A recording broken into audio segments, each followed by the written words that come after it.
Hola chicos, esta noche viajaremos al corazón de la antigua Roma, no para presenciar sus triunfos o su política, sino para explorar algo más oscuro y extraño. Si bien Roma nos dio caminos, acueductos y sistemas legales, también nos dio algunos de los castigos más absurdos, teatrales y absolutamente perturbadores que el mundo antiguo haya visto jamás. Entonces, antes de ponerte cómodo, tómate un momento para darle me gusta al video y suscribirte, pero solo si realmente disfrutas lo que hago aquí. Y déjame saber en los comentarios desde donde nos estás sintonizando y qué hora es para ti. Siempre es fascinante ver quién se une a nosotros desde todo el mundo. Ahora, atenúe las luces, tal vez encienda un ventilador para lograr ese suave zumbido de fondo. Y empecemos juntos con calma el viaje de esta noche. Vestales enterradas vivas. El alto precio de la virginidad. En la antigua Roma, las vírgenes vestales eran el equivalente espiritual del Wafa nacional. Si ellos bajaban, todo salía mal. Estas mujeres fueron seleccionadas antes de la pubertad para servir a la diosa Vesta, guardiana de la llama eterna. Su trabajo es mantener encendido ese fuego sagrado y, lo más importante, mantenerse alejadas de los hombres. Desde hace 30 años.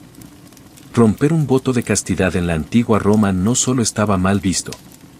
Fue tratado como si se hubiera detonado una bomba nuclear en medio del Senado. Si una vestal era descubierta haciendo tonterías, el castigo era literalmente ser enterrada viva. Sí, vivo. No metafóricamente cancelado, no enviado al rincón de los malos, directamente enterrado bajo tierra. ¿Por qué enterrar y no decir ejecutar con una espada como un crimen antiguo normal? Simple. Los romanos creían que no se podía derramar la sangre de una vestal. Ofendería a los dioses.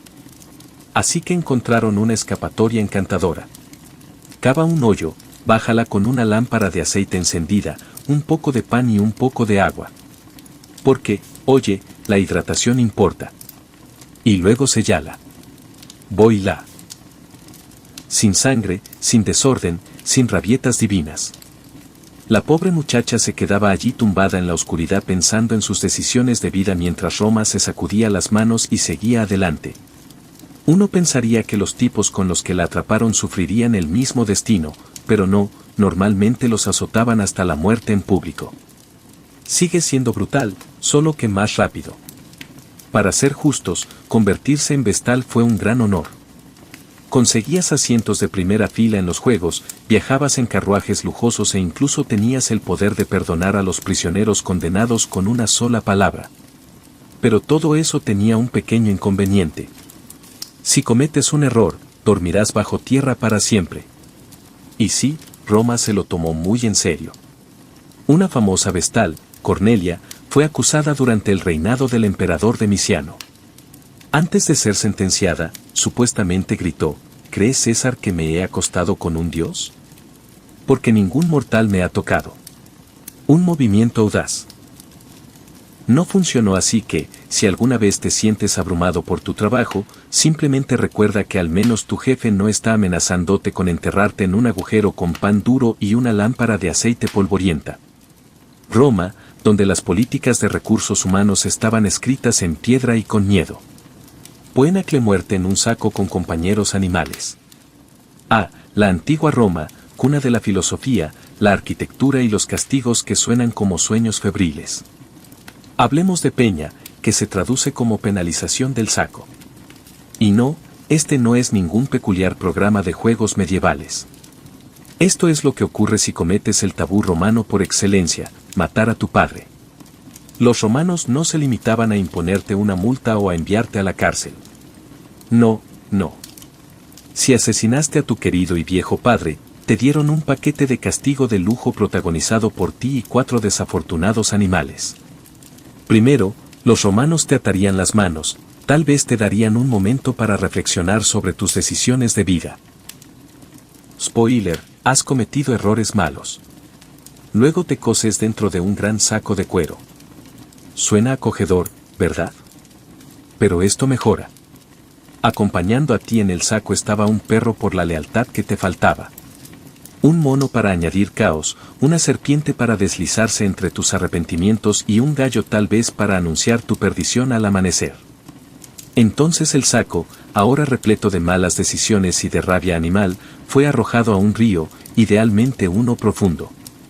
El resultado, una mezcla agitada, aullante, chillona y silbante de pánico y justicia poética.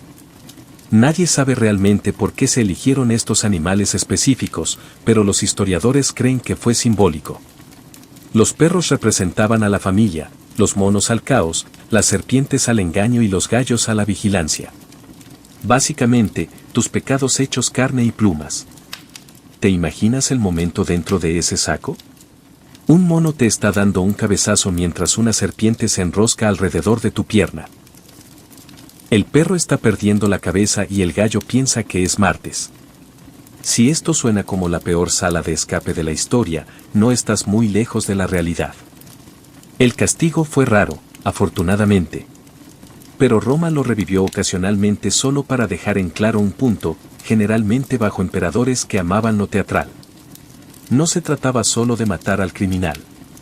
Se trataba de hacer una declaración y tal vez traumatizar a algunos espectadores mientras lo hacían. Así que la próxima vez que tu padre haga un chiste malo o se olvide de tu cumpleaños, alégrate de no haber nacido en Roma. En aquel entonces, patricide no significaba terapia. Significó tiempo de descanso con el circo de las serpientes. Crucifixión. Pero al revés, dándole la vuelta al guión del sufrimiento. Cuando escuchamos la palabra crucifixión, la mayoría de nosotros pensamos en una sola cosa. Una cruz de madera, una muerte lenta y agonizante, y una advertencia a cualquiera que esté mirando para que no se meta con el Estado. Era el castigo característico de Roma, brutal, público y humillante. Pero dejemos que los romanos aporten de vez en cuando un poco de creatividad. Entra la crucifixión invertida. Sí, al revés. Porque aparentemente morir en posición vertical no era suficientemente humillante. Este método estaba reservado para casos especiales. Por lo general, las autoridades querían mucho hacer de los criminales, traidores y en ocasiones rebeldes un ejemplo que se empeñaba en hacerse pasar por duros incluso en la muerte. Pero quizás la crucifixión al revés más famosa fue la de San Pedro, uno de los 12 apóstoles de Jesús. Según la tradición, cuando Pedro fue condenado a morir crucificado bajo el emperador Nerón, hizo una extraña petición. Crucifícame cabeza abajo. No soy digno de morir como mi Señor. Y Roma, siendo la máquina de eficiencia que era, dijo, claro, ¿por qué no? Ahora es aquí donde las cosas se ponen un poco intensas. La crucifixión ya era una de las peores formas de morir. Combinando asfixia, pérdida de sangre y humillación pública total. Pero al girar el cuerpo la dinámica cambió. La sangre le subió a la cabeza. Músculos tensos de forma antinatural. Respirar se volvió casi imposible y me dolía mucho. Piénsalo de esta manera. Es la diferencia entre escuchar una conferencia aburrida y escuchar esa conferencia cabeza abajo mientras alguien te clava clavos en los tobillos. No era exactamente la misma vibra, pero no se trataba solo de sufrimiento. Se trataba de simbolismo. Una cruz invertida se convirtió, irónicamente, en un símbolo de humildad. La elección de Pedro tenía como objetivo mostrar reverencia, no rebelión. Desafortunadamente, esa imagen luego fue adoptada por películas de terror y bandas de metal, dándole un giro de relaciones públicas muy diferente. A los romanos no les importaba el simbolismo. Para ellos, se trataba de enviar un mensaje. Cruzanos y haremos que tu muerte sea lo más extraña y memorable posible. Así que la próxima vez que estés por ahí, ojalá no literalmente, recuerda que la antigua Roma podía convertir cualquier castigo en arte escénico. La crucifixión boca abajo no era solo muerte. Fue una muerte con dirección dramática. Decimación, el ejercicio original de formación de equipos con un toque de trauma. Cuando piensas en un discurso motivacional, quizás te imagines a un entrenador gritando, ganamos juntos. Perdemos juntos. Pero en la antigua Roma, la frase fácilmente podría haber sido marchamos juntos o 1 de cada 10 muere. Bienvenidos al encantador mundo de la aniquilación. Un castigo militar tan brutal que hace que un campamento de entrenamiento moderno parezca un día de spa. Así funcionaba. Si una unidad romana mostraba cobardía en batalla, intentaba desertar o amotinarse, el comandante tenía una opción nuclear. No en el sentido explosivo, sino más bien en el sentido de la guerra psicológica. Todo el grupo se alineaba y cada 10 soldados se sorteaba. El afortunado era golpeado hasta la muerte por sus 9 compañeros con garrotes, piedras o lo que hubiera cerca. Sí, has oído bien. No solo te enfrentabas a la muerte, sino que también tenías que matar a tu compañero, el tipo con el que probablemente compartiste vino y pan la noche anterior. Todo para demostrar lealtad a Roma. Era como la edición de la Legión Romana de Survivor, excepto que nadie ganaba inmunidad y todos salían traumatizados. Y no des por sentado que tuvieron un respiro después. Los 9 supervivientes no recibieron saludos ni un fin de semana largo. No. Les dieron cebada en lugar de trigo como ración, una forma romana de decir estamos decepcionados de ustedes, y los obligaron a acampar fuera de la seguridad del fuerte. La lógica detrás de la aniquilación era fría pero efectiva. Si temías a tus propios camaradas más que al enemigo, te lo pensarías 2 veces antes de huir. Y curiosamente, funcionaba. La disciplina romana era legendaria, y la aniquilación mantenía a los soldados marchando en fila, incluso si tenían que pasar por encima de algunos cuerpos para hacerlo. Uno de los usos más infames de la aniquilación fue el de Casio, el acaudalado general que formó un triunvirato con Julio César y Pompeya. Tras una humillante derrota en la revuelta de esclavos de Espartaco, diezmó a una unidad deshonrada. Porque nada dice que volvemos al buen camino como una masacre interna casual. Así que la próxima vez que tu jefe diga que necesitamos aumentar la responsabilidad del equipo, alégrate de no estar bajo el mando de Casio. En Roma, el fracaso no solo se castigaba, se repartía. El tenedor de los herejes, un ejercicio de cuello medieval que nadie pedía. Digamos que vivieras en la antigua Roma, o más precisamente, en el Imperio Romano tardío durante esos siglos crepusculares cuando las cosas se volvieron más extrañas, más oscuras y mucho más obsesionadas con la herejía. Hablabas en contra de la iglesia o desafiabas alguna creencia sagrada. Roma no solo te regañaba. Te regalaba un accesorio que nunca olvidarías. El tenedor de los herejes. Imagínate esto. Una varilla de metal con 2 puntas en cada extremo. Un extremo apuntando hacia arriba bajo tu barbilla. El otro encajado justo en la parte superior de tu pecho. Un tridente en miniatura apretando tu cuello. Suena incómodo. Oh, solo estamos empezando. Una vez que este encantador dispositivo estaba puesto, tenías prohibido mover la cabeza en absoluto. Mira hacia abajo. Apuñalado. No fuera. Apuñalado. Intenta susurrar un pensamiento herético al tipo a tu lado. Apuñalado por tu propio cuello. No te hizo sangrar. Al menos no al principio. Esa fue la genialidad. El tenedor no estaba destinado a matarte. Estaba destinado a agotarte mental, física y espiritualmente. A veces te dejaban de pie durante días, forzando cada músculo solo para evitar empalarte. Era como jugar a un juego de no moverse, donde el premio no era cortarte lentamente la garganta. Y aunque lo llamamos el tenedor de los herejes, también se usaba con blasfemos, brujas, sospechosos de mentir y cualquiera que molestara a un obispo antes del desayuno. Era una tortura versátil, hecha a medida para el silencio, la quietud y la incomodidad desgarradora. Para hacerlo aún más teatral, el tenedor a veces tenía pequeñas inscripciones en latín grabadas. Cosas como renuncio a mi pecado o soy culpable. Porque nada fortalece tu confesión como ser empalado lentamente por la tipografía. Lo curioso es que este castigo ni siquiera era uno de los más extremos de Roma. Era más bien un paquete de iniciación para pecadores. Sin sangre, sin ejecución pública, solo sufrimiento silencioso y pánico interno. Una especie de curso introductorio sobre la agonía, herejía 101. Así que, si alguna vez has intentado contener un estornudo durante una reunión seria, imagina hacerlo durante 3 días seguidos con un hierro clavándose en la garganta. En Roma, el silencio no era oro. Se imponía con 2 púas oxidadas y un calambre de cuello de los dioses. Lanzado desde la roca Tarpia, el botón original para eliminar amigos de Roma. Olvídate de los mensajes pasivo-agresivos o los dramáticos abandonos en redes sociales. En la antigua Roma, si traicionabas al Estado, no solo te cortaban el acceso, sino que te arrojaban por un precipicio. Bienvenido a la roca Tarpia, un abrupto precipicio de 24 metros en la cara sur de la colina de la línea de la capital, a un corto paseo del Foro Romano. No era solo un mirador.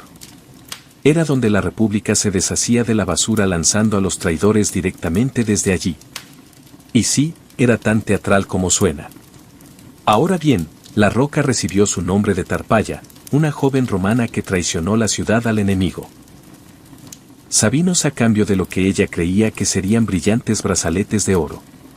Los sabinos, siempre tan literales, la aplastaron con sus escudos, cumpliendo técnicamente el trato.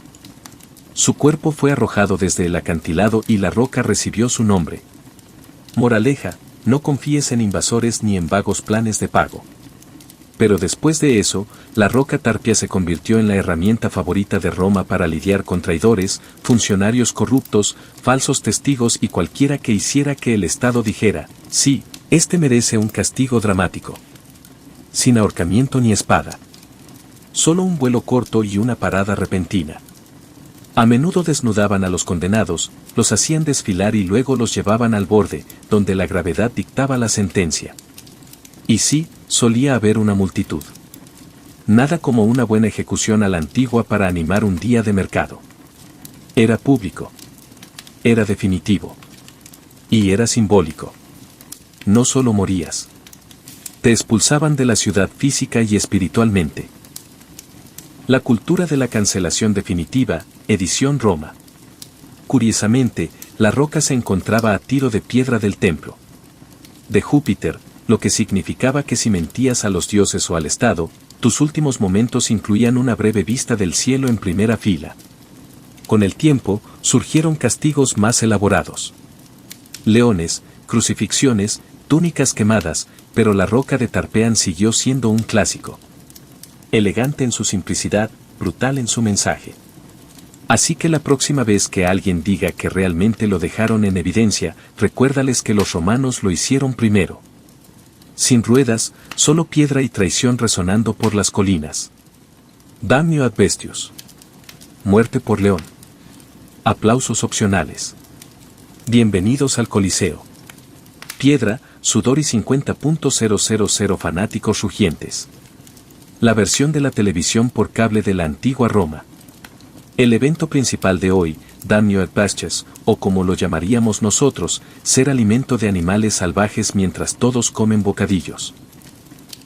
Este castigo, que significaba la condena a las bestias, era el recurso predilecto de Roma para criminales, traidores, prisioneros de guerra y, lo más trágico, los cristianos que no se inclinaban ante los dioses imperiales. Y no se equivoquen, esto no se trataba solo de muerte. Se trataba de espectáculo. Roma no creía en ejecuciones aburridas. Creía en el teatro. Los condenados eran arrojados a una arena donde les esperaban leones, leopardos, osos o, a veces, incluso elefantes hambrientos. Pero aquí está el giro. Roma, siendo Roma, a menudo vestían primero a las víctimas. Así es. Convertían sus muertes en obras morales. Un alma desafortunada podía vestirse de Orfeo solo para ser mutilada en medio de la escena. Otro podía interpretar a un villano mitológico como Prometeo, solo para que los pájaros lo picotearan en una recreación precisa. Era entretenimiento, justicia y propaganda religiosa, todo en un desastre encubierto. Te preguntarás, ¿tuvieron siquiera la oportunidad de defenderse? Rotundamente no. Esto no era un juicio. Era una sentencia de muerte envuelta en aplausos. La multitud acudía a ver sangre. Y si los leones tenían sueño ese día, no había problema. Los romanos tenían trucos como pincharlos con hierros candentes o dejarlos morir de hambre un par de días antes. El espectáculo debe continuar. Y recuerda, esto no se limitaba a criminales empedernidos. Podrías terminar en la arena por robo, disidencia política o incluso por estar en el lado equivocado de la ley religiosa. Lo único que se interponía entre tú y el almuerzo de León era el favor de un emperador muy generoso. Pero no te equivoques. Esto no era solo sadismo. Era calculado. Una advertencia para cualquiera que estuviera observando. Si te sales de la línea, este podría ser tú. Roma gobernada por el miedo y los felinos. Con el tiempo, los mártires cristianos cambiaron el guión, convirtiendo la muerte bestial en una insignia de honor. Pero para la mayoría, damnatio ad bestium se trataba menos de gloria y más de sangre. Así que la próxima vez que te quejes del deber de jurado, alégrate de que no implique vestirte como un mito y esquivar leopardos. Suicidio forzado con honor cuando Roma te permitía morir con dignidad. Kinder en la antigua Roma, recibir una sentencia de muerte no siempre significaba que te arrastraran a la arena o te arrojaran por un precipicio. A veces, si tenías suerte, o mejor dicho, si tenías contactos políticos, recibías un castigo especial. Suicidio forzado. Suena contradictorio, ¿verdad? No vamos a matarte, pero te recomendamos encarecidamente que lo hagas tú mismo. Así funcionaba.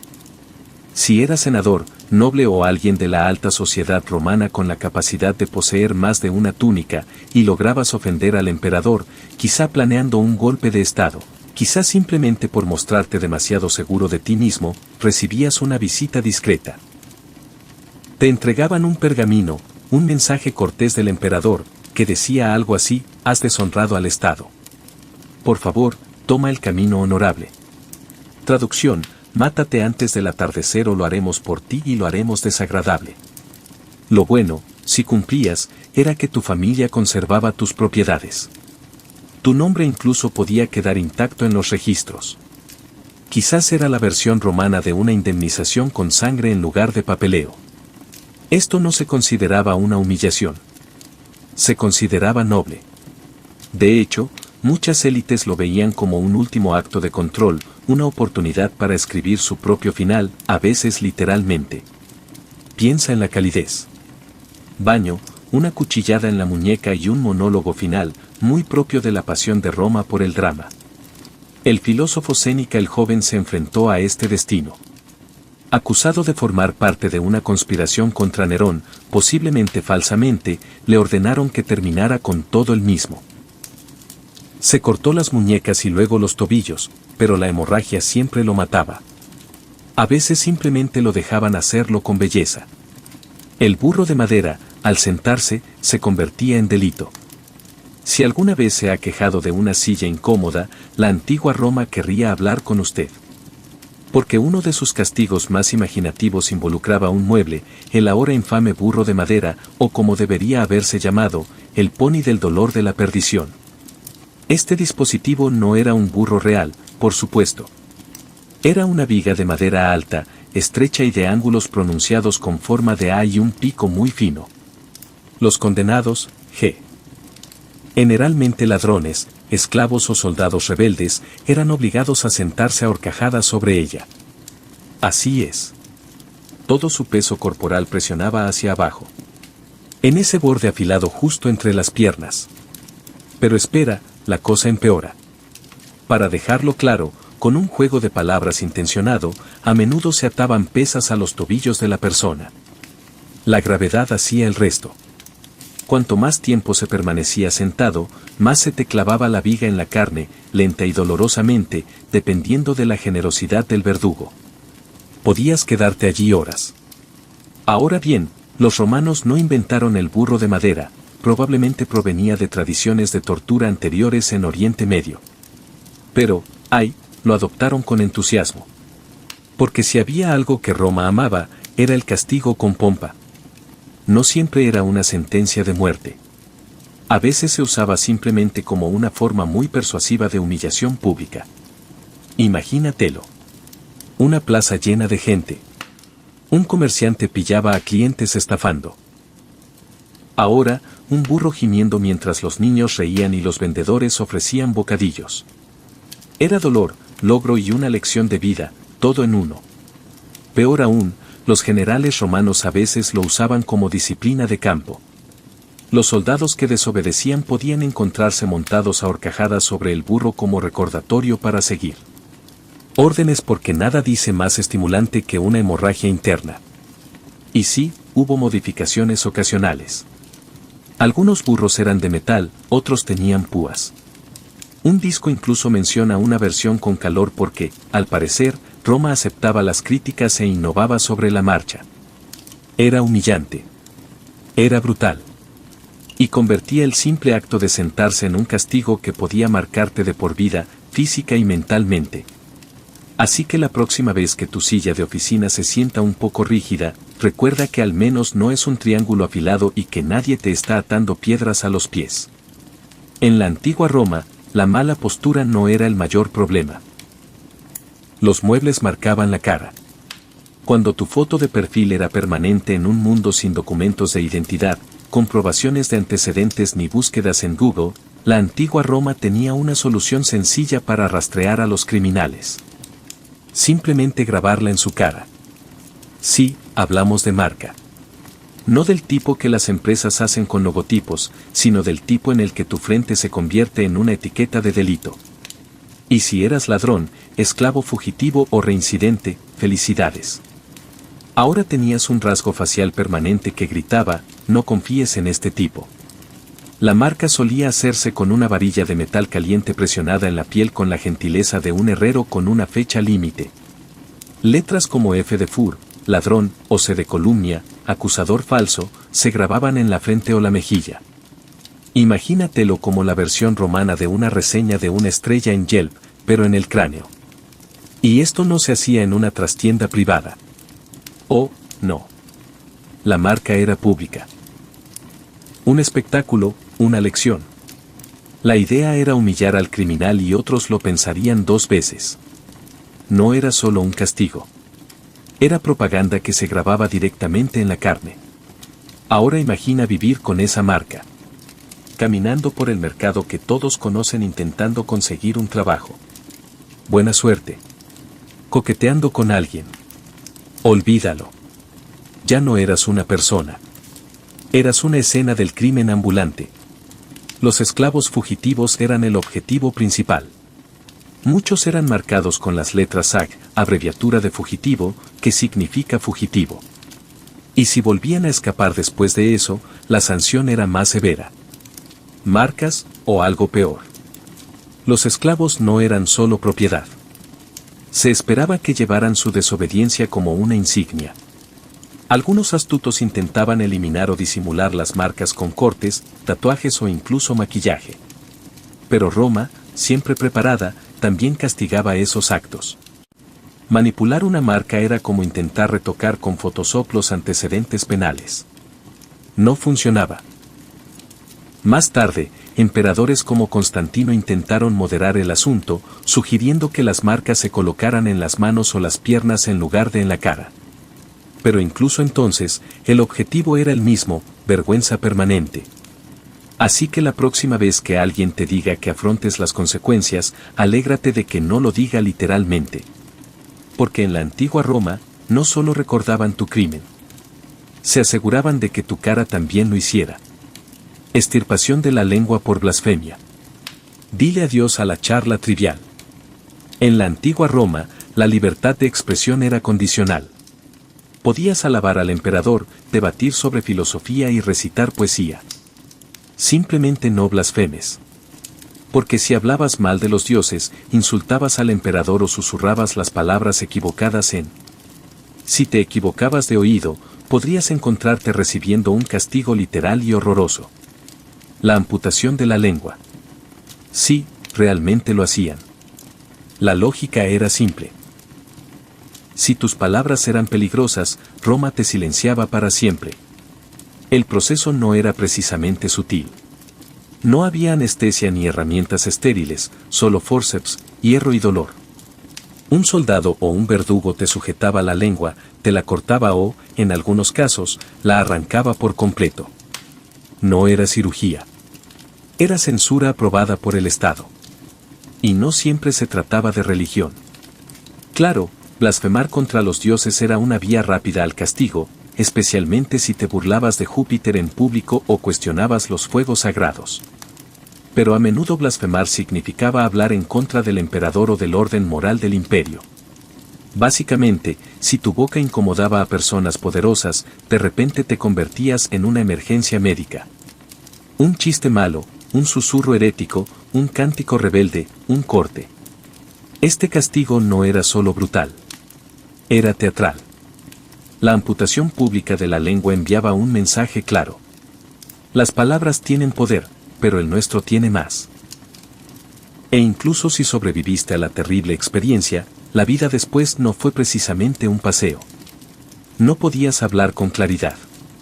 No podías defender tu inocencia. Ni siquiera podías gritar con fuerza. Era aislamiento a través de la mutilación.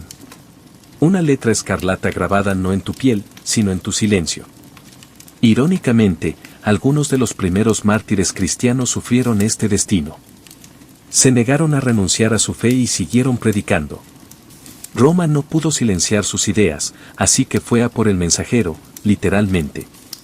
Por supuesto, los cristianos convirtieron estas historias en relatos de valentía divina, lo que solo enfureció aún más a los romanos. Si piensas que esto suena extremo, recuerda que Roma estaba obsesionada con el control. Y no hay mejor manera de controlar a una persona que silenciando su voz. Así que, la próxima vez que alguien te diga que te calles, agradece que sea solo una figura retórica. Porque en la antigua Roma, lo decían en serio. Rompiendo en la rueda. Cuando tus huesos se convirtieron en arte. Si pensabas que a los romanos se les estaban agotando las formas creativas de destruir. Permítanos presentarles la rueda, también conocida como la rueda de romper, o para quienes tienen un toque dramático, la rueda de Catalina, nombrada posteriormente en la época medieval. Era menos una ejecución y más una macabra sesión de esculturas que utilizaba el cuerpo humano como materia prima. Así funcionaba: primero, se ataba al condenado a una gran rueda de madera. Brazos y piernas se extendían como una estrella de mar humana. Luego, un verdugo armado con una pesada barra de hierro comenzaba el verdadero trabajo, destrozando las extremidades, una a una, lenta y deliberadamente. El objetivo no era matar de inmediato. Oh, no. El objetivo era destrozar los huesos mientras se mantenía viva a la víctima. Quebrar los brazos, aplastar los muslos, torcer los tobillos para que ya no parecieran tobillos. El cuerpo se doblaba de forma antinatural, convirtiéndose en una grotesca exhibición de dolor y precisión, pero la pieza resistía. El cuerpo roto era entonces tejido a través de los radios de la rueda, con las extremidades dobladas y entrelazadas como un proyecto de macramé de pesadilla. A veces, la rueda se izaba en un mástil como una bandera de advertencia.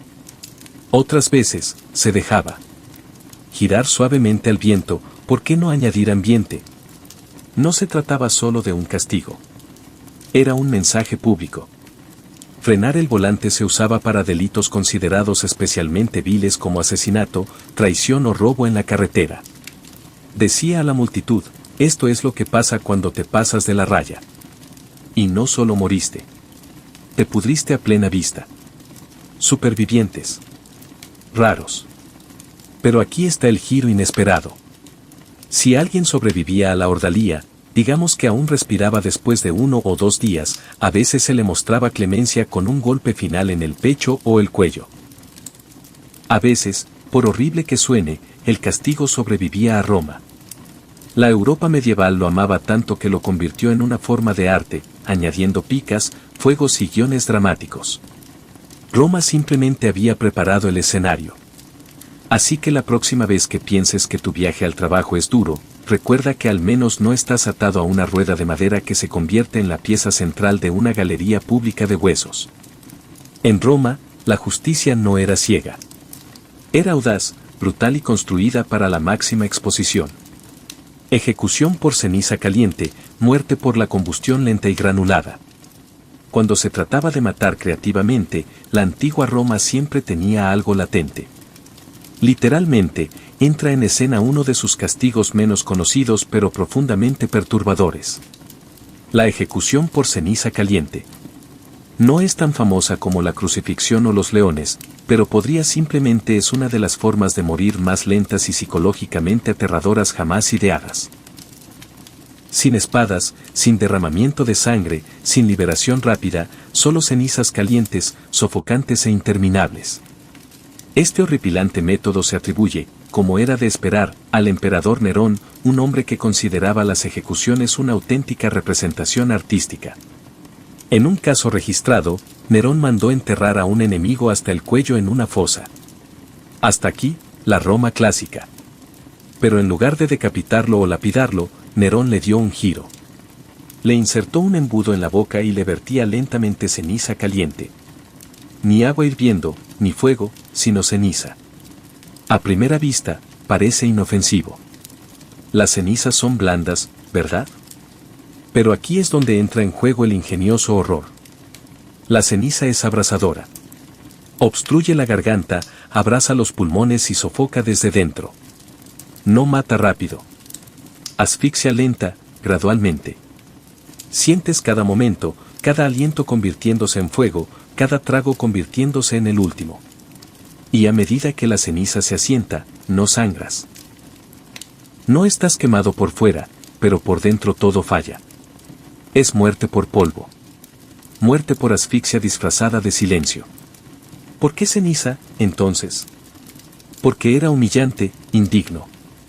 Las cenizas eran los restos de la destrucción, usadas para limpiar la suciedad, borrar los rastros de las cosas quemadas. Morir entre cenizas era simbólico. Significaba que estabas por debajo de la atención, indigno del acero o las llamas. Ni siquiera merecías una muerte dramática, solo el lento desgaste de lo que quedaba. Cabe destacar que este castigo no era común. Estaba reservado para aquellos a quienes Nerón realmente no quería. Personas cuya existencia quería borrar silenciosamente, pero con el máximo tormento psicológico.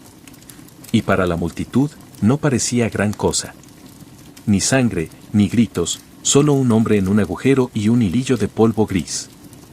Así que la próxima vez que alguien te diga cenizas a las cenizas, polvo al polvo, recuerda que en la Roma de Nerón, eso no era solo poético, era protocolo. El abusador de atún, el fallo de vestuario más mortífero de Roma. En la antigua Roma, la moda no mataba, a menos que llevaras el abusador de atún, o como podríamos llamarlo, la túnica mortuoria inflamable. Imagínate. Te llevan a una arena o te atan a una estaca. Y en lugar de cadenas o cuerdas, el verdugo se acerca con una túnica. ¡Qué bien! ¿Crees que al menos me están dando algo que ponerme? Entonces te das cuenta de que gotea, no agua, sino brea, alquitrán y aceite. Este es el abusador de túnica. Literalmente, una túnica molesta, o más bien, un mono de pesadilla altamente inflamable. Era una prenda empapada en material combustible, ajustada al cuerpo y luego incendiada mientras aún estabas vivo y dentro de ella. No era solo un método de ejecución, era una actuación pública. Usado con mayor fama bajo emperadores como Nerón, quien convirtió las ejecuciones en entretenimiento para después de la muerte. Durante sus infames fiestas en el jardín, Nerón usaba el abusador de túnica para iluminar el terreno. Antorchas humanas. Iluminando su retorcida visión del ocio romano. ¿Quién la usaba? Pirómanos, traidores, cristianos, cualquiera que se considerara digno de un final particularmente teatral. Las llamas se aferraban al cuerpo, derritiendo la piel, incendiando el cabello y abrasando los pulmones. Y no había escapatoria, ni rodar para apagarlas. La túnica se te pegaba. Ardía contigo. Y como a Roma le encantaban las buenas referencias mitológicas, a veces la modelaban a partir de la camisa envenenada de Hércules. Una prenda que causaba al héroe una agonía insoportable antes de su muerte. Roma no solo te mataba. Lo hacía poético. El verdadero ingenio, si podemos llamarlo así, estaba en la psicología. No solo morías. Te mostraban gritando, agitándote, envuelto en fuego mientras la multitud observaba. Enviaba un mensaje más claro que cualquier inscripción en piedra. Esto es lo que sucede cuando cruzas el imperio. Algunos registros incluso sugieren que se tocó música durante la quema. Se dice que Nerón desplumó a su mentiroso mientras las llamas se elevaban. Menuda actuación. Así que, si alguna vez quejarse de que la ropa es incómoda o demasiado ajustada, alegrarse de que no esté empapada en aceite y sea parte de una ceremonia de ejecución pública. Porque en Roma, la moda no solo hacía una declaración. Gritaba Damio Memoriali. Cuando Roma te borraba de la historia, la mayoría de los castigos romanos terminaban con el cuerpo. Pero algunos calaban más profundamente en la memoria, en el legado, en la aniquilación. Esto es Damio Memoriali, la condena de la memoria. El castigo más inquietante de Roma. ¿Por qué es peor que la muerte? Ser olvidado a propósito. Si eras un emperador que avergonzaba al Estado, un general que se rebelaba o un senador que caía demasiado en desgracia, Roma podría no solo matarte. Te borraría por completo. Estatuas destrozadas o profanadas. Inscripciones cinceladas. Retratos pintados encima. Tu nombre borrado de documentos oficiales, monedas y monumentos. Si tenías logros, se reasignaban. Si tenías partidarios, se les silenciaba. Y lo más devastador, funcionó. Muchas de las personas sometidas a damnatio memorial fueron poderosos, conocidos, temidos. Sin embargo, hoy ni siquiera recordamos sus nombres porque Roma era tan hábil borrando. Reinados enteros se desvanecen en el silencio. Es la vaporización histórica. Uno de los ejemplos más famosos fue el emperador Gáter, hermano de Caracalla. Después de que Caracalla lo asesinara en brazos de su propia madre, nada menos. No se detuvo ahí. Ordenó que la imagen de Gáter fuera eliminada de todos los mosaicos, pinturas y bustos. Miles de inscripciones fueron editadas, su nombre garabateado a mano. En algunas obras de arte supervivientes, aún se puede ver el fantasma de la figura de Gáter. Huecos incómodos, rostros a medias, nombres parcialmente borrados. Es escalofriante, como la historia sorprendida en el acto de olvidar. Pero el Memorial Damnatio no se trataba solo de venganza. Se trataba de control. Si Roma podía reescribir el pasado, podía esculpir el futuro. Si se podía hacer que pareciera que alguien nunca existió, entonces tal vez sus ideas tampoco existieron. Era la forma en que el imperio decía que nunca estuviste aquí. Y si alguien dice lo contrario, ellos serán los siguientes. Hay algo terriblemente moderno en ello, también. Hoy hablamos de la cultura de la cancelación, de las eras sociales, de las reputaciones destruidas en la nuestra, pero Roma lo hacía hace 2000 años, solo que con cinceles en lugar de tweets.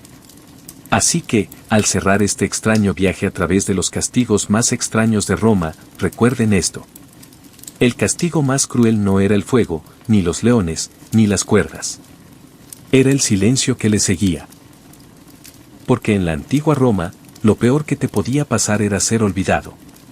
A principios del siglo XIX, el paisaje estadounidense se extendía infinitamente hacia el oeste, salvaje, desconocido y susurrando promesas a aquellos lo suficientemente valientes como para perseguirlas.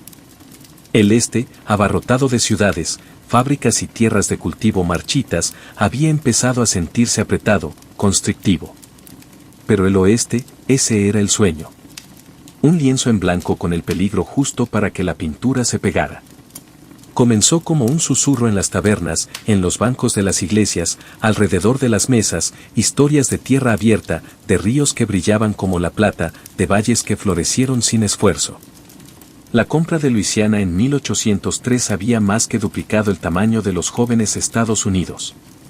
De repente, había espacio, un espacio inimaginable, y no pertenecía a nadie. O eso afirmaba el gobierno.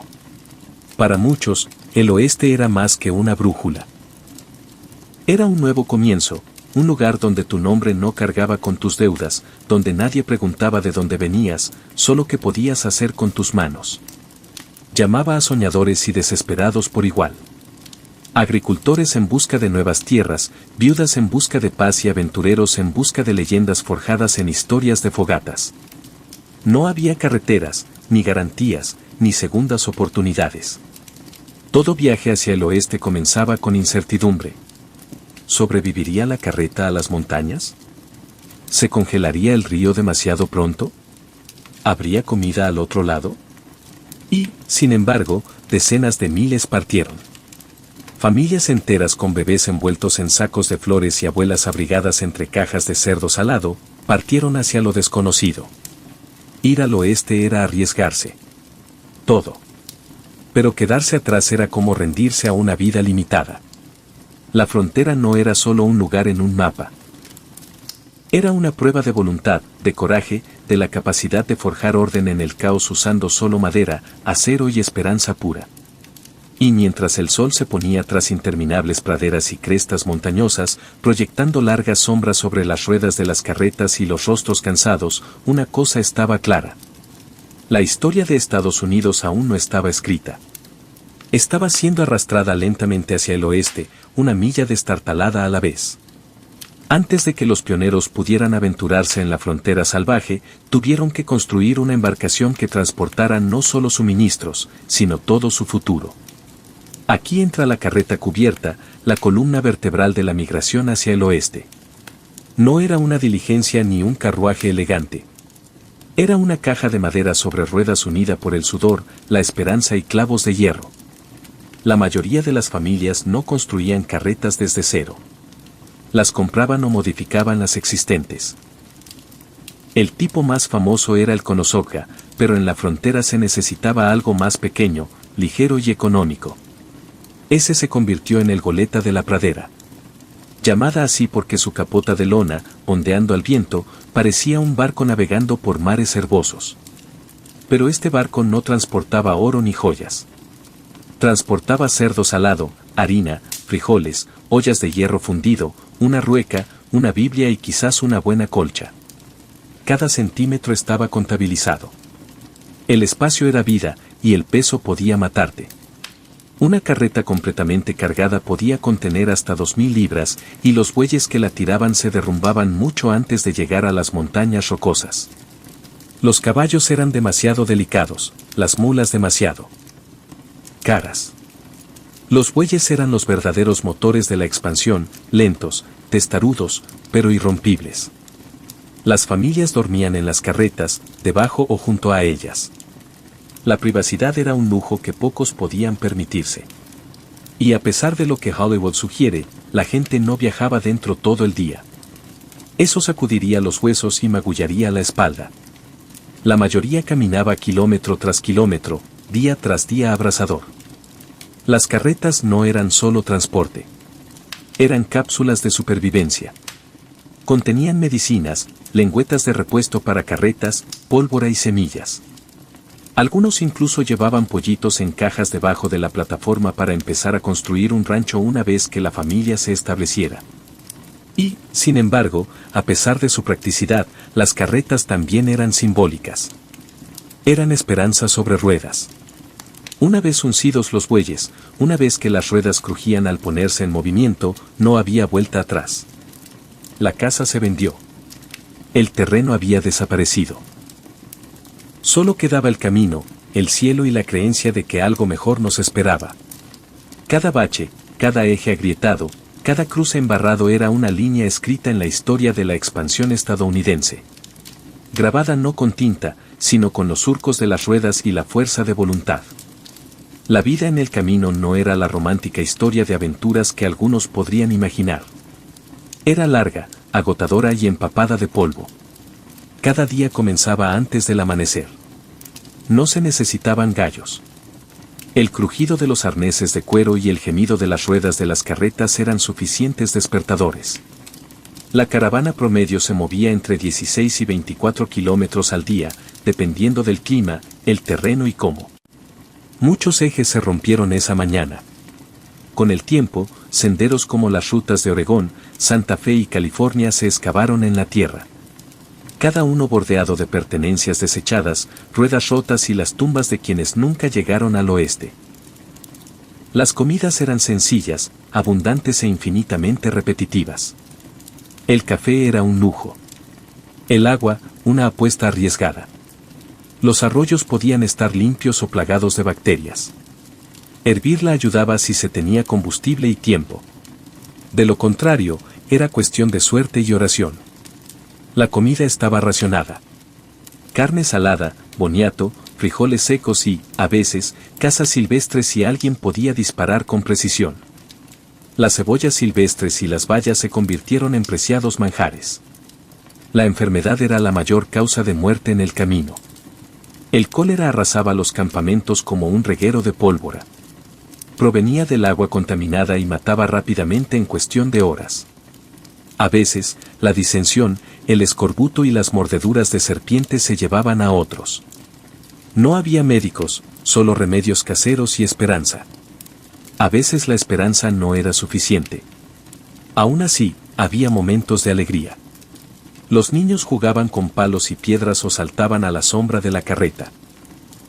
Ocasionalmente se celebraban bodas en el sendero. También los nacimientos. Familias enteras se forjaban no solo con sangre, sino con las dificultades compartidas y la camaradería empapada de polvo. Por la noche, las carretas daban vueltas, no para defenderse de los ataques nativos, como a menudo se mitificaba, sino para protegerse de los ladrones, los animales y el viento frío. Se encendían fogatas, se horneaba pan sobre piedras calientes y alguien podía tocar un violín. Durante unas horas, la risa y la música ahuyentaban la oscuridad, pero el descanso siempre era breve. El mañana traía más caminatas, más naturaleza y menos garantías. La vida en el sendero era sobrevivir por rutina. Aprendías a amar tus botas y a odiar tus ampollas. Aprendías a llorar en silencio y a seguir adelante de todos modos. Porque la tierra no esperaba el dolor. Solo se movía hacia el oeste. Después de semanas o incluso meses en el sendero, la vista de árboles, agua y terreno ya no era suficiente para hacer que un pionero cayera de rodillas en agradecimiento. Pero la celebración duraba poco porque una vez que una familia encontraba su lugar, comenzaba el verdadero trabajo. La agricultura no era glamurosa. No había casas prefabricadas esperando, ni cercas, sin caminos, solo terreno abierto y el tic-tac de las estaciones. La primera prioridad, el refugio. Generalmente una cabaña de troncos de una sola habitación, apenas lo suficientemente grande para albergar a la familia que la construyó. Las herramientas eran limitadas, y cada tronco debía ser talado, podado y transportado a mano o con bueyes. Sin motosierras, sin planos, solo hachas, gravilla y conjeturas. La mayoría de las cabañas tenían suelos de tierra, que se convertían en barro con la lluvia y se congelaban en invierno. Las ventanas a menudo eran solo agujeros cubiertos con piel de animal o papel engrasado para dejar entrar la luz y protegerse del frío. Una chimenea era un lujo. Muchas cabañas comenzaron con simples agujeros en el techo para ventilar el humo. Se tosía mucho. Dentro, la familia dormía sobre montones de paja, pieles o hojas de maíz. Las camas estaban hechas de cuerdas tendidas sobre marcos de madera. Con suerte, los huecos entre los troncos se sellaban con barro y musgo para protegerse del viento. Si no, el viento entraba de todos modos. Y entonces llegó el primer invierno, la estación que ponía a prueba cada alma. Si la familia no había almacenado suficiente leña o comida, los meses venideros podían significar hambruna o congelación. Las tormentas de nieve podían atraparlos dentro durante días. Los coyotes aullaban en la oscuridad. Los lobos volaban en círculos, pero aún así el espíritu de la frontera perduraba. Las familias hacían velas con grasa animal. Los niños aprendían a remendar la ropa y a cocinar en fogatas. Leían la Biblia a la luz del fuego. Escribían cartas a casa si había un lugar a donde enviarlas. Los vecinos eran escasos. Pero cuando una nueva cabaña aparecía en el horizonte, se ofrecía ayuda. Un techo compartido, una vaca prestada, una comida caliente. La supervivencia no se trataba de tenacidad. Se trataba de comunidad. Una familia no podía sobrevivir, pero 10 sí. El primer invierno en la frontera no fue solo frío. Fue un crisol silencioso donde los sueños se endurecían en resolución o se sepultaban bajo la nieve. En la frontera estadounidense, la fuerza no se medía solo en músculos. Se medía en resistencia, sacrificio y un coraje silencioso e implacable. Y nadie encarnaba eso. Más que mujeres de la frontera. Olvídense de las delicadas damiselas de las novelas baratas. Estas mujeres eran guerreras con delantales. En el momento en que se bajaron del carro, se convirtieron en constructoras, agricultoras, parteras, carniceras, médicas y maestras, todo en uno. Si algo necesitaba hacerse, lo hacían porque no había nadie más. Se despertaban antes del amanecer para batir mantequilla, hornear pan y ordeñar vacas, todo antes de que la mayoría de los hombres siquiera se frotaran los ojos. Plantaban huertos, conservaban alimentos, cuidaban del ganado y lavaban toda la ropa de la familia, a menudo desde cero. En tiempos de enfermedad, administraban remedios herbales. En los partos, actuaban como parteras, a veces para los vecinos, a veces para ellas mismas. Una mujer en la frontera podía matar una serpiente con una pala por la mañana y enseñar a leer a sus hijos por la tarde. Podía perder un hijo por fiebre y aún tener la cena lista para el anochecer. Las armas no eran ajenas a sus manos, incluso si sus maridos estaban ausentes o se habían ido para siempre. Las mujeres defendían la propiedad con lo que fuera disponibles. Rifles, hachas, sartenes. Hay historias de mujeres que se defendían de lobos, forajidos e incluso asaltantes, todo con un bebé en la cadera. La soledad también era el enemigo. Para algunas, el vecino más cercano podía estar a kilómetros de distancia. Las cartas tardaban semanas, incluso meses, en llegar. El silencio podía ser ensordecedor. Y, sin embargo, estas mujeres resistieron tejiendo la civilización desde la naturaleza. Una puntada, una lección, un pan a la vez. Las mujeres de la frontera también formaban el corazón de la comunidad. Organizaban la construcción de graneros, cuidaban de los vecinos enfermos y celebraban reuniones dominicales cuando las iglesias aún eran solo modelos. Cuando finalmente surgieron los pueblos, a menudo eran las mujeres quienes insistían en tener escuelas, bibliotecas y leyes. No eran personajes secundarios en la historia de la frontera. Eran la columna vertebral. Descerebradas, sobrecargadas de trabajo y a menudo ignoradas, pero imposibles de olvidar una vez que conocía su fuerza. Así que la próxima vez que imagines el salvaje oeste, no solo pienses en vaqueros a caballo.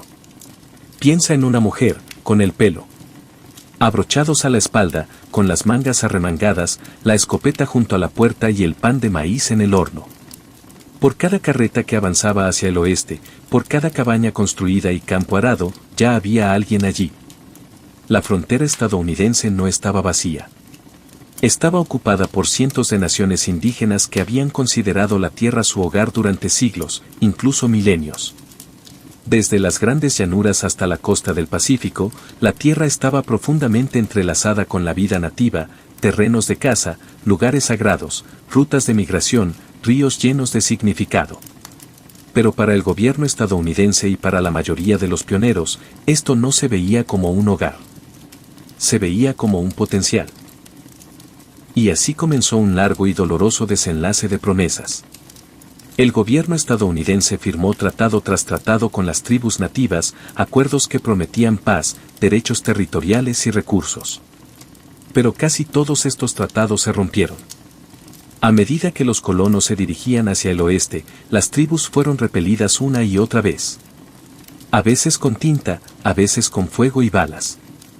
Naciones enteras fueron obligadas a establecerse en reservas, a menudo estériles y lejos de sus hogares ancestrales. Los Cherokee, Chau, Lakota, Comanche y docenas más se convirtieron en extranjeros en su propia tierra. Algunos grupos nativos intentaron la diplomacia, otros se resistieron. Estallaron conflictos armados, la guerra de Black Hawk, la masacre de Sand Creek, Little Bighorn. Pero incluso cuando los guerreros nativos ganaban una batalla, perdían la guerra. El gobierno simplemente seguía llegando con tropas, con ferrocarriles, con colonos ávidos de espacio y dispuestos a reclamarlo a cualquier precio. No se trataba solo de una apropiación de tierras. Era una era cultural. Los niños eran separados de sus familias y enviados a internados donde eran castigados por hablar su idioma. Idiomas. Las tradiciones sagradas fueron prohibidas. La identidad nativa fue tratada como algo que debía ser borrado, civilizado o reescrito. Y aún así, a pesar de todo, los pueblos indígenas sobrevivieron. Sus lenguas se susurraban en secreto. Sus canciones fueron cantadas en desafío. Sus historias se transmitieron de generación en generación como fuego vivo. La imagen romántica de la frontera a menudo olvida este costo, pero la verdad permanece. La expansión hacia el oeste no fue un triunfo para todos. Para muchos, fue una marcha de pérdida lenta y devastadora. Comprender la frontera estadounidense es comprender ambas verdades a la vez. La resiliencia de los pioneros y la tragedia de las personas que desplazaron. Porque la historia, como la tierra misma, guarda más de una historia. En la frontera estadounidense, la ley y el orden llegaron tarde y, a veces, nunca. En muchas ciudades recién pobladas no había policía, ni colegios de policía, ni cárceles. La justicia tenía menos que ver con el debido proceso y más con quien tenía la voz más fuerte, el que sacaba la mayor cantidad de votos o la pandilla más grande detrás de él. En resumen, la ley en la frontera tenía muchas caras, y no todas eran buenas. Al principio fueron los vigilantes los que intervinieron. Se formaban comités de ciudadanos cuando se cometía un delito. Un caballo robado, una tienda robada, o algo peor. Realizaban pruebas improvisadas en salones o bajo los árboles. Y si se asumía la culpa, el castigo llegaba rápidamente. Una bala, una cuerda, o ser expulsado de la ciudad con una advertencia y con el ego herido. Con el tiempo, las ciudades crecieron, y con ellas llegaron agentes de la ley, alguaciles y diputados. Nombres como Wyatt Earp, Bat Masterson y Wild Bill Hickok se convirtieron en leyenda. Algunos eran valientes, otros eran torcidos. La mayoría eran un poco de ambas. Con una placa de hojalata y un revólver, eran la delgada línea entre el caos y el orden. Pero tan rápido como llegaron los agentes de la ley, también lo hicieron los forajidos. La frontera era un imán para vagabundos, desertores, jugadores y pistoleros que buscaban desaparecer en el polvo. Hombres como Billy the Kid, Jesse James y Butch Cassidy no solo robaban bancos y trenes. Capturaron la imaginación. Los periódicos los convirtieron en héroes populares, aunque dejaron tras de sí rastros de cadáveres y cajas fuertes rotas. La justicia fronteriza era impredecible. Un hombre podría ser ahorcado por robar un caballo o quedar libre después de un asesinato si al jurado le gustara más su historia. Los sobornos funcionaron. También lo hicieron las amenazas. Y a veces la justicia era solo venganza y un sombrero más elegante. Incluso la sala del tribunal, cuando existía, a menudo era poco más que una tienda de artículos generales con un juez que también atendía el mostrador de ferretería. A pesar del caos, o quizás debido a él, las comunidades fronterizas construyeron lentamente sistemas de derecho. Los jueces sustituyeron a los justicieros. Las cárceles sustituyeron a las ramas de los árboles. Pero los mitos nunca murieron. Y quizá nunca lo hagan. Porque en los confines del mundo conocido la justicia no era ciega. Estaba armado, polvoriento y no preguntó dos veces. Al principio, la frontera estadounidense se movía a la velocidad de una rueda de carreta. Lento, crujiente y si el tiempo lo permite. Pero a mediados o finales del siglo XIX, el silencio de la pradera fue interrumpido por un nuevo sonido. El silbato de vapor. La llegada del ferrocarril lo cambió todo. De repente, los viajes que antes llevaban meses en carro podían completarse en días. El ferrocarril transcontinental, terminado en 1869, conectó el este con el oeste en un abrazo de acero que transformó la frontera de un desierto a un corredor de comercio. Los colonos llegaron en masa. De la noche a la mañana surgieron pueblos junto a nuevos depósitos, y las mercancías, desde estufas hasta agujas de coser, llegaban en tren, ya no estaban acumuladas ni hechas a mano. Para los pioneros, el ferrocarril significaba supervivencia. Significaba que la medicina podría llegar antes de que la fiebre se volviera mortal. Esto significaba que los cultivos podían venderse más allá del mercado local. Esto significaba que las cartas, que habían sufrido largos retrasos a causa del clima y los ríos, ahora podían viajar en cuestión de días.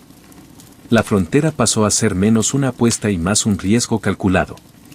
Pero el ferrocarril no llegó solo.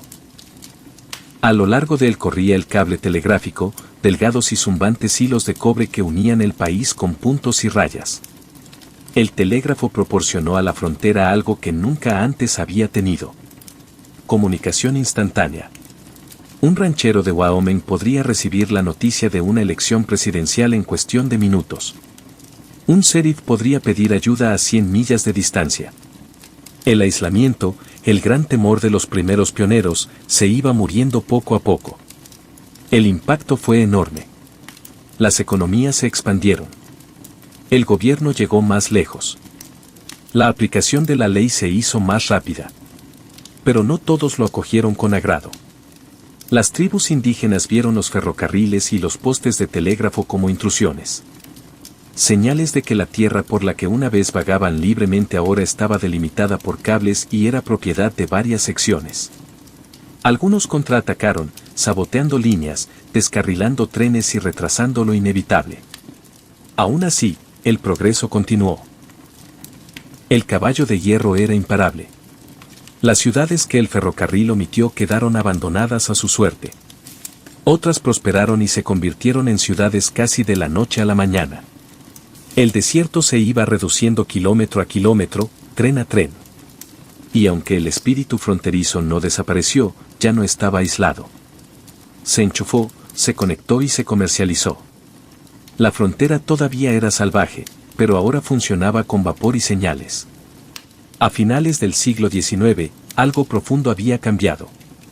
La línea que una vez separaba el desierto del asentamiento, la famosa línea fronteriza, se había desdibujado, desvanecido y finalmente desaparecido. En 1890, la Oficina del Censo de Estados Unidos declaró oficialmente: difícilmente puede decirse que exista una línea fronteriza. En otras palabras, la frontera estadounidense estaba cerrada. El gran avance hacia el oeste había terminado. Los bosques habían sido talados. Los ferrocarriles unían costa con costa. Los búfalos prácticamente habían desaparecido. Las tribus estaban confinadas en reservas. La tierra, una vez vasta y misteriosa, había sido medida, cartografiada y vendida por acre. ¿Pero qué significaba eso? Para algunos, significó la victoria. El sueño se había hecho realidad. Un continente domesticado. Una nación que se extendía de mar a mar. Para otros, especialmente los pueblos originarios y las comunidades desplazadas, significó perdición, pérdida y un amargo silencio donde una vez estuvieron sus patrias. Sin embargo, el fin de la frontera no fue solo una cuestión de geografía. Se trataba de identidad. El individualismo rudo, el mito del pionero solitario, las historias de heroísmo y dificultades alrededor de la fogata. Estos no desaparecieron, se convirtieron en leyenda. Escritores como Frederick Jackson Turner argumentaron que la frontera había moldeado el alma misma de Estados Unidos, su democracia, su coraje, su inquietud.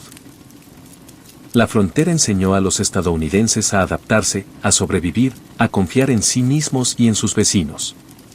Dio origen al vaquero, al presidente de la cabaña de troncos y al buscador de oro. Todos los iconos entretejidos en la trama del mito nacional. Pero la realidad fue más confusa. La frontera era sudor, suciedad, enfermedad y muerte. Fue valiente y brutal, esperanzador e injusto. Estuvo lleno de contradicciones y su legado sigue siendo un reflejo de esa tensión. Hoy en día, la frontera sigue viva, no en la geografía sino en el espíritu, en la idea de que adentrarse en lo desconocido, ya sea tierra, ciencia o espacio, define lo que significa ser estadounidense. Los carros ya no ruedan. Las cabañas son museos. Los senderos son carreteras. Pero si escuchas con atención, aún puedes oír ecos en el viento de la pradera. Historias continuas transmitidas por aquellos que se atrevieron a ir más lejos. La frontera estadounidense no desapareció. Se convirtió en la base. Noram. Antes de que hubiera instrumentos, había ritmo. El latido de un pie en la tierra, el aplauso de dos manos, el latido de un corazón en un pecho tranquilo. La música no empezó con madera, ni con cuerdas, ni con huesos. Comenzó con el cuerpo. Comenzó con la respiración. Hace decenas de miles de años, mucho antes de la escritura, la agricultura o la arquitectura, los primeros humanos encontraron algo extraordinario y sólido. En cuevas y en aviones, alrededor de hogueras y en bosques, descubrieron que ciertos movimientos, un pisotón, un grito, un silbido, podían despertar emociones, llamar la atención o incluso consolar el miedo. La música, al parecer, no es una invención cultural. Es un instinto biológico. Imagínese un pequeño grupo de cazadores-recolectores acurrucados bajo la luz parpadeante de un fuego. Uno empieza a tararear, un tono bajo y ascendente. Otro aplaude al ritmo. Un tercero empieza a imitar el canto de los pájaros. No hay palabras, solo sonido. Y en ese momento ya N. O son solo individuos que sobreviven a los elementos. Están conectados. Son humanos. Antes de la flauta, antes del tambor, el sonido mismo era sagrado. Muchos antropólogos creen que la música primitiva puede haber surgido de la imitación, copiando los cantos de los animales para cazar o imitando sonidos naturales para comunicarse a través de la distancia. Pero en algún momento, estos sonidos cruzaron la línea de la utilidad a la expresión. Un ritmo se convirtió en algo más que una señal. Se convirtió en un lenguaje de emoción. Un zumbido se convirtió en una canción de cuna. Un grito se convirtió en canción. Existe una teoría que sostiene que la música surgió antes del lenguaje, o al menos junto con él. Que antes de hablar, cantábamos. Los bebés, incluso hoy en día, responden más instintivamente al tono y a la melodía que al habla. Hay algo en nuestro interior relacionado con el tono, el ritmo y la vibración. No solo inventamos la música, la recordamos. Y quizás lo más hermoso es que estos primeros sonidos no estaban reservados para la élite o los talentosos. Eran universales, una experiencia compartida por los primeros humanos en todos los continentes. La música se hacía en África, Asia y Europa. En todas partes había voces y manos y algo para golpear o sacudir. Antes de que se tallara la primera flauta en hueso, antes de que se estiraran las cuerdas y se recubrieran los tambores, los humanos ya sabían que el sonido podía conmover el alma. Y eso fue solo el comienzo. En el frío de la Europa de la Edad de Hielo, donde los mamuts vagaban y las glaciaciones tallaron la tierra, tuvo lugar una revolución silenciosa, no en herramientas o fuego, sino en sonido. En algún lugar de una cueva, un ser humano primitivo tomó un hueso hueco de pájaro, le hizo unos agujeros y sopló. Surgió un tono puro, inquietante, intencional.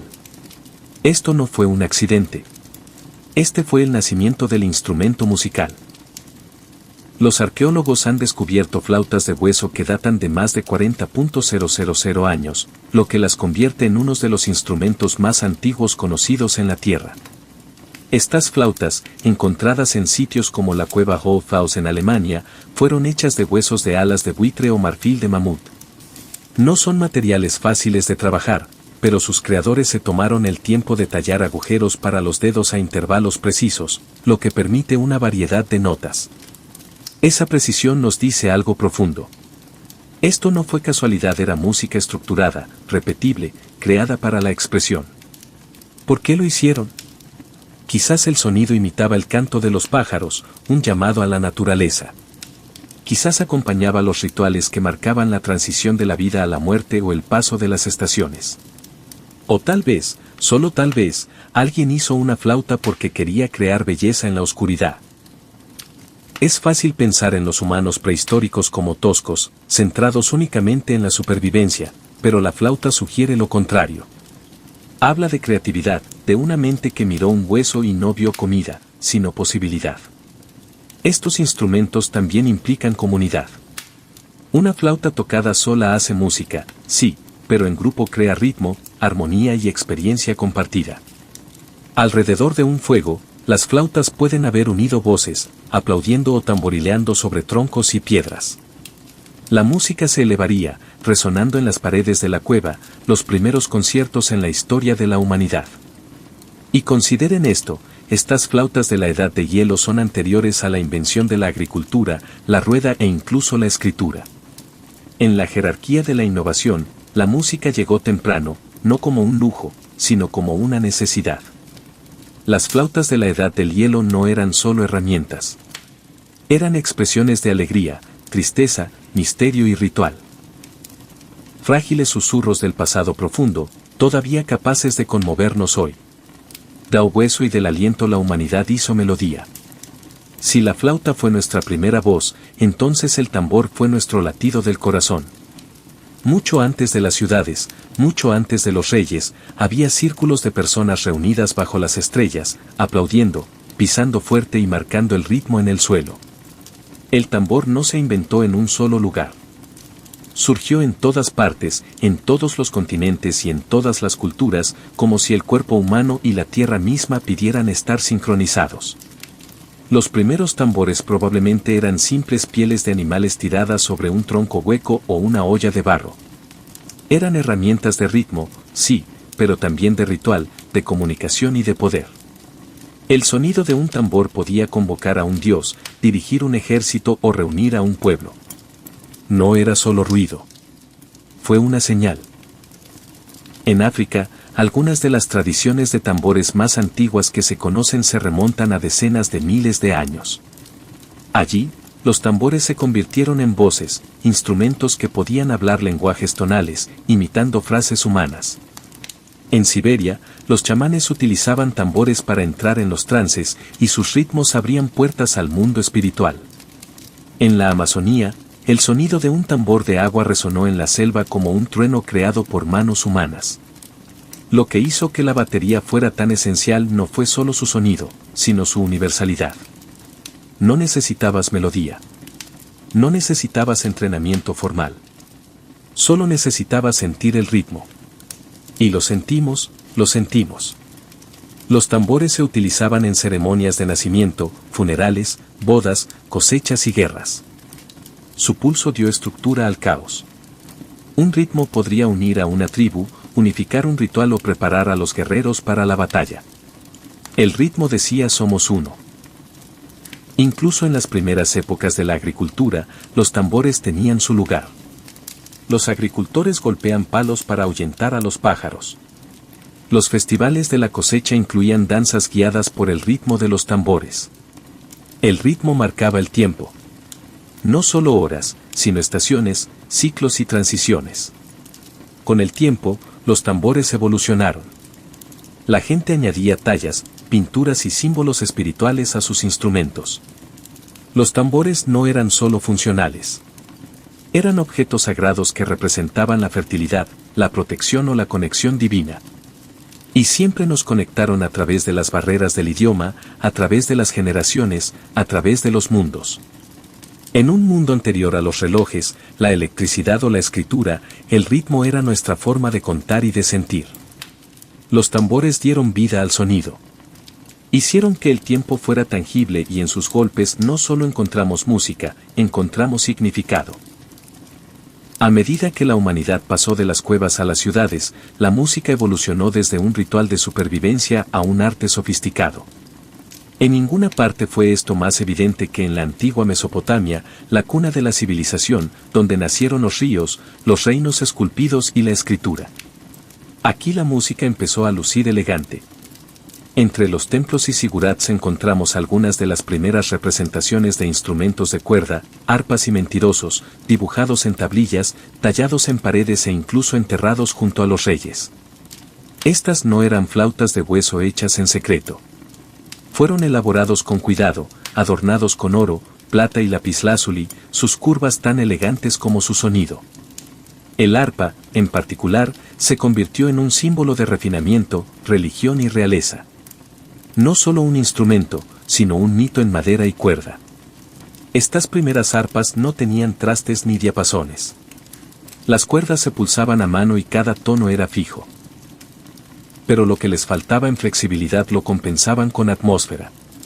Un arpa mesopotámica no gritaba como un tambor. Susurró. Sus notas flotaban en el aire como incienso. Sagrado, onírico. En estas ciudades la música se organizó. Se formaron músicos. Las escalas y los intervalos se registraron de manera uniforme. El arpa se utilizaba en ceremonias, en la narración de cuentos e incluso en astronomía, ya que los eruditos cartografiaban las estrellas y las combinaban con armonías, creyendo que los cielos mismos cantaban en intervalos celestiales. La presencia de arpas en los lugares de enterramiento mesopotámicos nos dice algo profundo. Se creía que la música seguía al alma más allá de la muerte. No era solo entretenimiento. Era una arquitectura espiritual que construía puentes entre mundos. Y a diferencia del trueno de los tambores o del aullido primitivo de las flautas, las arpas aportaron una nueva calidad a la música. Intimidad, suave, reflexiva, deliberada. Por primera vez, tal vez el sonido no era solo para los dioses o la tribu. Fue para reflexionar. Con una cuerda elástica y un marco de madera, los mesopotámicos dieron voz al silencio. Y de ese silencio nacieron las primeras melodías de la civilización. En el antiguo Egipto, la música no era solo un arte. Era un lenguaje divino. Los egipcios creían que la música era un regalo de los dioses. Según el mito, era la diosa murciélago. Más tarde se fusionó con Ateror, la diosa de la alegría, la fertilidad y la música, quien trajo por primera vez la canción al mundo. Y así, la música se convirtió en algo más que melodía. Era un ritual, una identidad y una arquitectura espiritual que resonaba en templos, tumbas y mercados por igual. A diferencia de las flautas primitivas de la prehistoria o las arpas ceremoniales de Mesopotamia, la música egipcia combinaba la precisión ritual con la vida cotidiana. Los trabajadores cantaban para mantener el ritmo mientras construían las pirámides. Los pescadores cantaron al Nilo. Los sacerdotes interpretaron himnos durante los derechos sagrados. Las mujeres tocaban tambores de marco y sonajeros durante los partos y los funerales, momentos de principio y fin.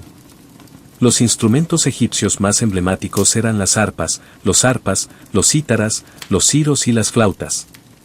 Las arpas evolucionaron desde formas angulares simples a grandes piezas decorativas curvas con cuellos largos y arqueados, símbolos de estatus tanto como de sonido. Algunas tenían hasta 22 cuerdas elaboradas con tal elegancia que aparecen vívidas en las pinturas de las tumbas todavía 3.000 años después. El sistema, sin embargo, ocupaba un lugar único, una especie de sonajero con varillas de metal que tintineaba al agitarse. Estaba estrechamente asociado con el culto a las diosas, especialmente a Aterter e Isis. El sonido no estaba destinado a divertir. Su propósito era despertar lo divino, alejar el mal y proteger el alma durante las ceremonias. Los músicos en Egipto no siempre eran gente común. Algunos eran sacerdotes o sacerdotisas que servían en los templos a través de la música. Otros eran músicos de la corte, que entretenían a faraones y dignatarios extranjeros con canciones que alababan a los dioses, a los reyes y al legado. La música también conectó mundos. En los funerales, las canciones y los cánticos guiaban el alma a través del inframundo. Las tumbas de los ricos a menudo incluían letras e incluso ilustraciones de instrumentos y músicos, como para garantizar que los difuntos estarían acompañados por el sonido en el más allá. Para los antiguos egipcios, la música era eterna. Honraba a los dioses, unificaba al pueblo y les recordaba el orden cósmico. El ritmo de Maat no era un caos. Era el latido del universo. En Egipto, hacer música era hacerse eco de lo sagrado. Para los antiguos griegos, la música no era solo una forma de arte. Era una ciencia del alma y del universo mismo. Mientras otras civilizaciones utilizaban la música en rituales y celebraciones, los griegos plantearon una pregunta más profunda. ¿Por qué el sonido nos conmueve? Y su respuesta no se encontró solo en la poesía o la filosofía, sino en las matemáticas. Entra Pitágoras, el filósofo más conocido hoy por su triángulo, pero que también jugó un papel monumental en los orígenes de la teoría musical. Según la leyenda, Pitágoras pasó por una herrería y notó algo extraño. El sonido de los golpes de martillo variaba dependiendo del tamaño y el peso de los martillos. Esto inspiró un experimento con cuerdas. Descubrió que cuando una cuerda se dividía en proporciones simples como 1,22 o 2,3, produjo tonos armoniosos y consonantes. Esta revelación dio origen a la idea de la armonía de las esferas, la creencia de que el cosmos mismo operaba según proporciones matemáticas y que la música era un eco del orden universal. Cada cuerda pulsada no era solo una nota. Era un espejo del cielo. Los instrumentos griegos reflejaban esta filosofía. El mentiroso, un pequeño instrumento parecido al arpa, se convirtió en un símbolo de civilización y educación. Poetas como Homero y Sapo fueron representados a menudo con uno en la mano. El obos, una flauta de doble lengüeta, proporcionaba el salvaje contraste emotivo que se interpretaba en dramas, rituales y, a veces, en la guerra. La música en Grecia estaba profundamente ligada a la ética y al carácter. El filósofo Platón creía que diferentes modos musicales podían influir en el alma. Algunos inspiran coraje, otros promueven la pereza o el caos. Abogó por una educación musical estricta para formar ciudadanos ideales. En su opinión, una escala equivocada podría ser tan peligrosa como un mal gobierno. Pero para los griegos, la música no era solo un entretenimiento. Era medicina. Era moralidad. Era la perfección matemática vibrando a través de la carne y el aire. Sentaron las bases de la teoría musical, los sistemas de notación y la acústica. Su comprensión de los intervalos, las escalas y la armonía resonaría durante siglos en el pensamiento romano, medieval y moderno. En Grecia, la música se convirtió en algo más que sonido. Se convirtió en un puente entre la razón y la emoción, entre los números y la belleza, un lugar donde el alma podía calcular y volar. Si Grecia le dio a la música su filosofía, Roma le dio volumen. En el mundo romano, la música era cuestión de función, forma y fuerza. Acompañaba festivales, ceremonias religiosas, juegos de gladiadores y, lo más famoso, el campo de batalla. Donde los griegos veían la música como un puente hacia lo divino, los romanos la veían como una herramienta de orden e imperio. Uno de los instrumentos más emblemáticos del poder romano era el cornu, un enorme cuerno de bronce curvado con forma de G y a menudo más alto que el soldado que lo portaba. El cornu no era para melodía. Era para mando. Su explosión señalaba movimientos de tropas, cargas de batalla y órdenes de retirada en campos de batalla ruidosos. Los generales romanos no solo gritaban, sino que orquestaban la guerra. Junto al corno estaba el tubérculo, sin relación alguna con el moderno. Una trompeta recta que pudiera atravesar el caos del combate. En conjunto, estos instrumentos ayudaron a mantener al ejército romano, la fuerza más disciplinada del mundo, moviéndose en sincronía. Imagínese decenas de miles de soldados marchando al ritmo de los estridentes y melancólicos llamados de estos antiguos cuernos. No fue solo organización. Fue una guerra psicológica. Pero la música romana no era toda militar. En los templos, las flautas dobles acompañaban los ritos sagrados. En las arenas, la música inauguraba los juegos de gladiadores, de forma similar a un himno nacional moderno antes de un evento deportivo. En los banquetes, los instrumentos de cuerda y el hidráulis, un antiguo órgano de tubos impulsado por agua, creaban el ambiente para los invitados de élite. La música fluía a través de la vida cotidiana romana como el vino, estructurada, performativa, esencial. Tomaron prestado mucho de los griegos, pero reelaboraron todo para adaptarlo a su propia ética. Mientras que Grecia enfatizaba la expresión individual y la introspección, Roma enfatizaba el espectáculo público y el control. La música era entretenimiento y propaganda. Y cuando Roma absorbió Egipto, Judea, la Galia y más allá, absorbió también sus sonidos. La música romana se convirtió en un mosaico que combinaba ritmos africanos, melodías orientales e instrumentos mediterráneos en algo vasto y en constante evolución. Sin embargo, a diferencia de los filósofos griegos, los pensadores romanos escribieron poco sobre la teoría de la música. Lo jugaron, lo usaron, marcharon hacia él, pero rara vez lo analizaron. Para Roma, el sonido era un medio, no un misterio. Al final, Roma no refinó la música. Lo amplificó. Hasta que incluso las provincias más lejanas escucharon el redoble de los tambores del imperio. Mientras Occidente marchaba al ritmo del imperio, Oriente exploraba algo más, el alma del sonido. En la antigua India, La música no era simplemente una forma de arte. Fue un camino hacia lo divino. La música india, cuyas raíces se encuentran en los Vedas, algunos de los textos sagrados más antiguos que existen, comenzó como canto. El samurái, en particular, era una colección de himnos diseñados no solo para ser leídos sino también cantados. Estos cantos seguían patrones melódicos intrincados llamados smon, destinados a elevar la conciencia y armonizar el universo. A medida que la civilización india evolucionó, también lo hicieron sus instrumentos. La venina, un instrumento de cuerda primitivo, se asoció con Saraswati, diosa del conocimiento y las artes. El muridam, un tambor en forma de barril, marcaba el ritmo durante las representaciones sagradas. Cada nota, cada ritmo estaba ligado a ragas y talas.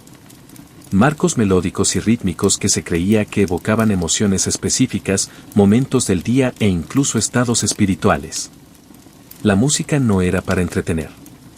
Era disciplina, meditación, una forma de equilibrar las energías internas y tocar lo eterno. Mientras tanto, en la antigua China, la música era igualmente sagrada, pero también política.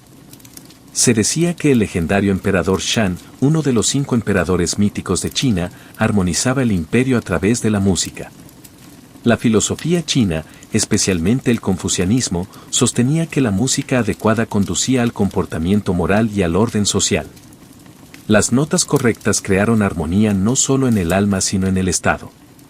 Los instrumentos fueron diseñados cuidadosamente para reflejar el equilibrio cósmico. La guiñe, una cítara de 7 cuerdas, era tocada en soledad por eruditos y sabios. Sus suaves tonos meditativos pretenden reflejar la introspección y la virtud.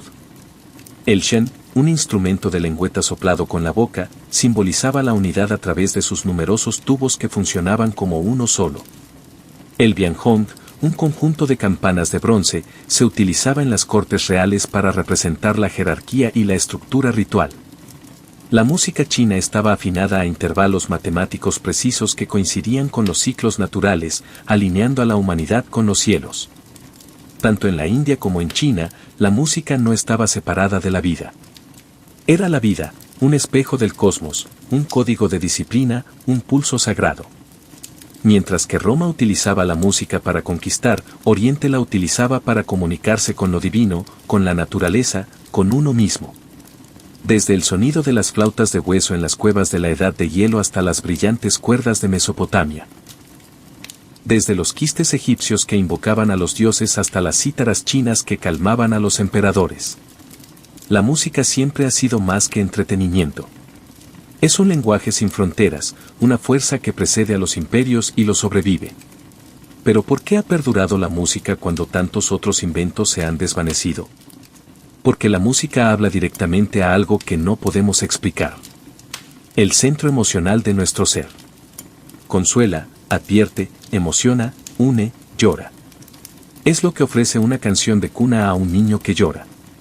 Lo que dice un tambor fúnebre cuando las palabras se quedan cortas. Lo que un himno nacional conmueve antes de una batalla o un partido. La música es intuitiva. Una melodía de los Andes puede conmover a alguien en África. El ritmo de un tambor de una isla de Polinesia podría resultarle familiar a alguien que viva en Escandinavia. No son las notas las que reconocemos. Es el S.